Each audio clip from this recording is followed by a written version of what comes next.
Hey everyone, welcome back to the Hacker Stacker channel. More free silver. Who wouldn't want that? The other day I happened to come across more free silver, but this freebie wasn't from the local CoinStar machine. First, the backstory to this silver. My fraternal grandmother passed away in 1981, and she was a woman of many talents.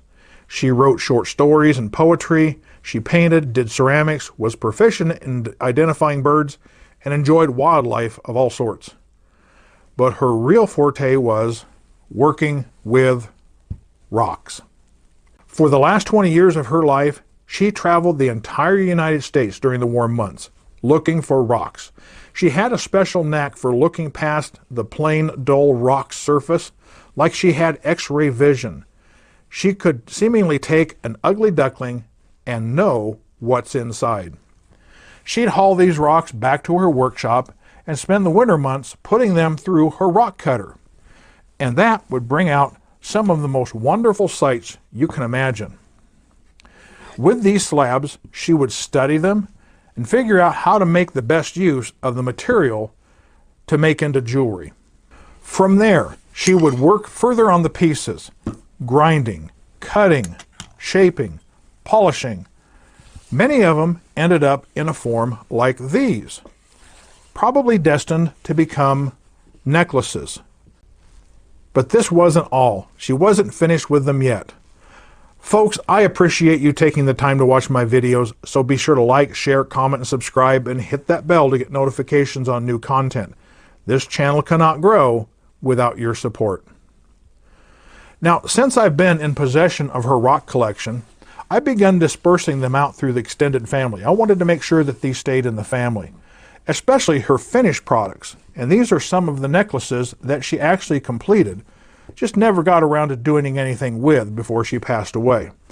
And you have to admit, these are one of a kind. You'll never find anything else like them.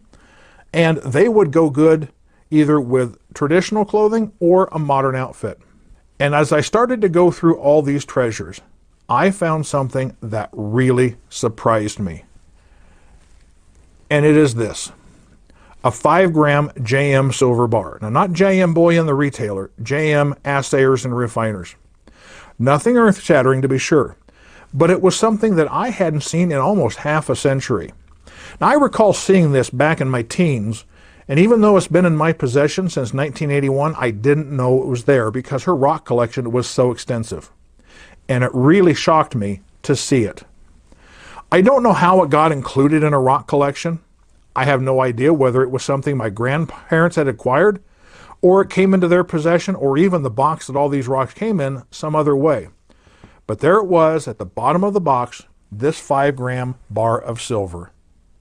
It wasn't in this capsule, to be sure. It was in with some smaller rocks in a plastic jar, and once I found it, I decided it was time to become part of my stack. So I got out a 1-ounce bar capsule, cut a piece of felt to fit inside of it so it wouldn't rattle around, and ended up with this. I did some online research and found these 5-gram bars do have a little bit of collector value. They seem to be selling for about $20, even though the melt value is less than $4 right now. And it appears this one has a rather low serial number, and it's plain back, so it makes me think it's one of the first production runs, which adds to its collector value just a little bit. But I don't plan on selling it, even though I could probably get the better part of an ounce of silver for it because of the sentimental value.